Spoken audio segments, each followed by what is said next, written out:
Ladies and gentlemen, welcome back to ironarcherstudios. My name is joseantatvig, and today we're going to be reviewing Antman and the Wasp: Quantumania. This movie was set out to be a great story of introducing Kang the Conqueror, a magnificent villain that we all know from the comics if you read the comics. From what we saw in the trailers, it looked like it was going to be a story of Scott Lang trying to get time back with his daughter Cassie Lang, but he would have to make a very, very risky deal with Kang the Conqueror. And if you can agree with those two little things, say I. I hope the majority of you guys said I, because to be honest, that's what I thought. Without spoiling anything, of course, let's jump right in. This movie starts off with Scott Lang living a completely normal life after Endgame.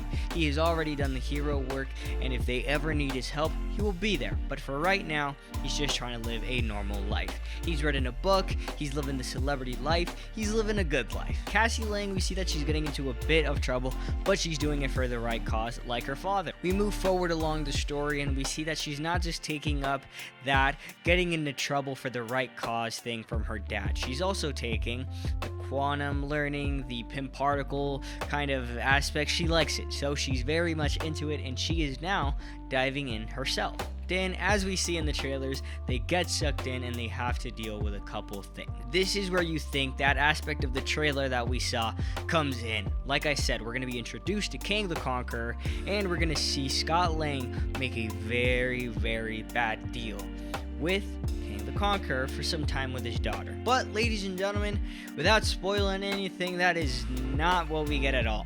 The characters that I personally wanted to have big character developments, they did receive some character development.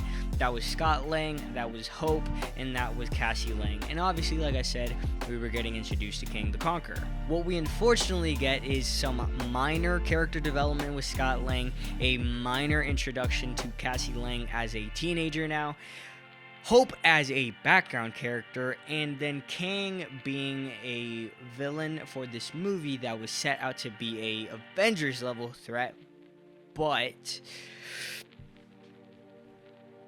not really. I think Scott dealt with it pretty fine. I'm still excited for Kang as a villain moving forward into Phase 5 and moving forward into Phase 6, because that's how long he's going to be a villain, but I'm still more hyped for him because of what I know from the comics and not because of this movie. But unfortunately, the two title characters, I could honestly see them go either way. I could deal with them in the new Avengers movie. I could do with them if they move forward. I could, whatever.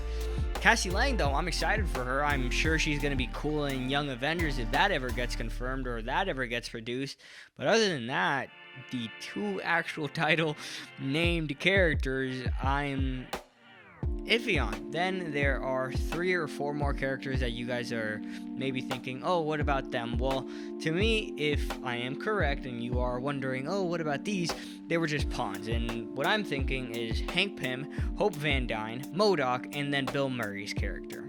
The reason I say they were just pawns is because they felt like they just needed to be characters to be characters in the movie, and that's disappointing because Hank Pym and the original Hank Pym, the comic book version Hank Pym, I am absolutely in love with. I prefer Hank Pym being Ant-Man. That's not who we're getting, so I like Scott Lang in the MCU. But Hank Pym is a tragic disappointment in the MCU for me, and especially in this movie, he just felt like a pawn to the story. Janet and MODOK also just felt like, again, pawns to the story. Janet's character kind of annoyed me with this cliche that I'm getting bored of in movies and in TV shows of people not saying what they need to say because for your safety, or because, like, it's getting annoying because everybody's doing it. Sometimes I just need the character to say what is going on and then create a great story from that. Create a great story of preparing. Oh, this is what we're dealing with? Okay, let's deal with this. But no, I'm gonna not say anything because I'm keeping you safe.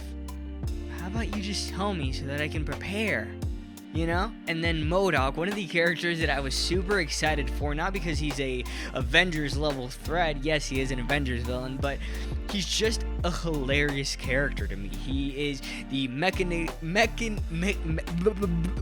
MODOK is not only a pawn to the story, he's a pawn himself as a character. He is just used as a character to, again, just be in the movie. MODOK to me is such a great villain. He's the leader of AIM, and AIM was used, unfortunately, very disappointingly in Iron Man 3. MODOK now has been used disappointedly.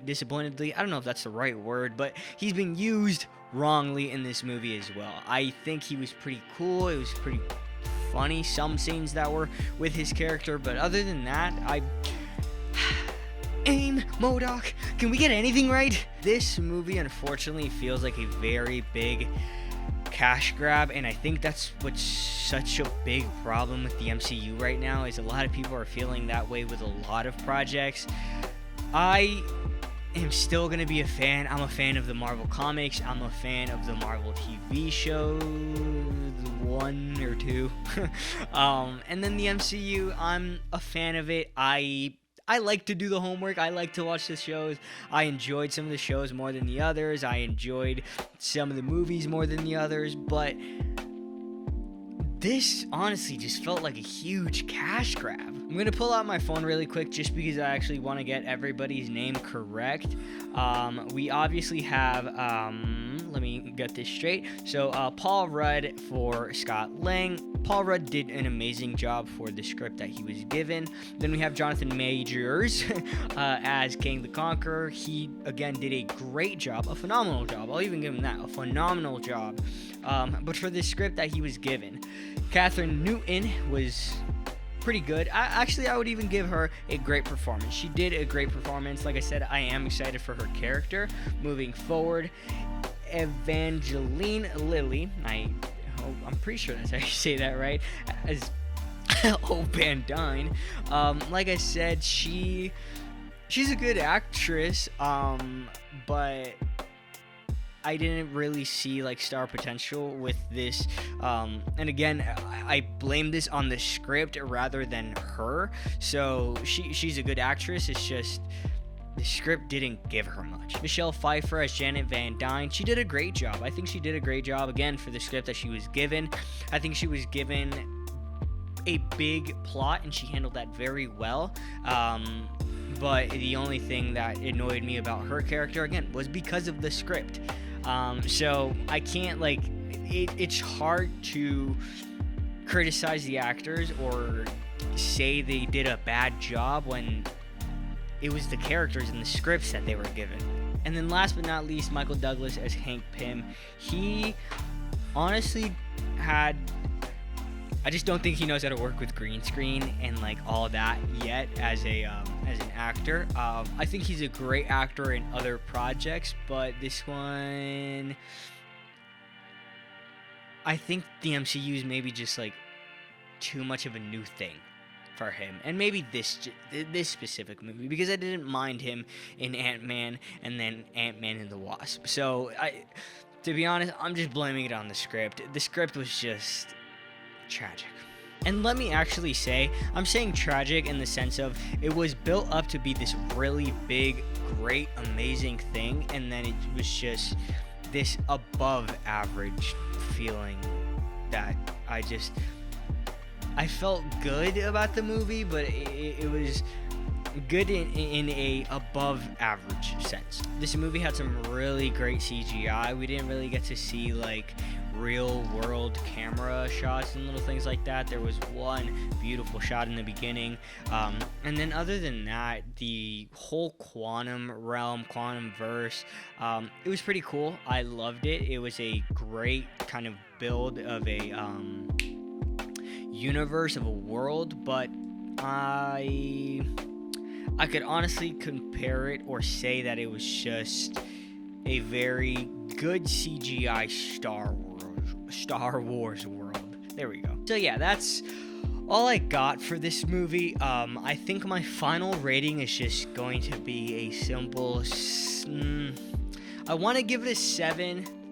I want to truly give it a 7, but I'm gonna stick with a 6.8. I'm gonna go with a 6.8 just because, honestly, if it wasn't hyped up to be this huge thing, I would have maybe given it that 7, but it just it blue balled me. It blue balled me, man. But I'm always going to say this at the end of these videos. Go check it out for yourself. I believe that every movie deserves your opinion for you to make a decision on how you feel about it. And tell me how you feel about it down in the comments below. If you like it, or if you think I'm maybe wrong about some of my opinions after you watch it, obviously, you let me know down in the comments below. And, well, that is it from me. My name is joseantatvig. Remember to leave a comment down below, leave a like, and subscribe. I will see you guys all in the next video. I don't know what video that is, but I will see you guys in the next video. Go follow all the, social medias, the TikToks, the IGs, I feel like I'm 20. I don't, the TikToks, the IG, I don't know. I just feel like I'm like 30. Anyways, that is it from me. Bye-bye.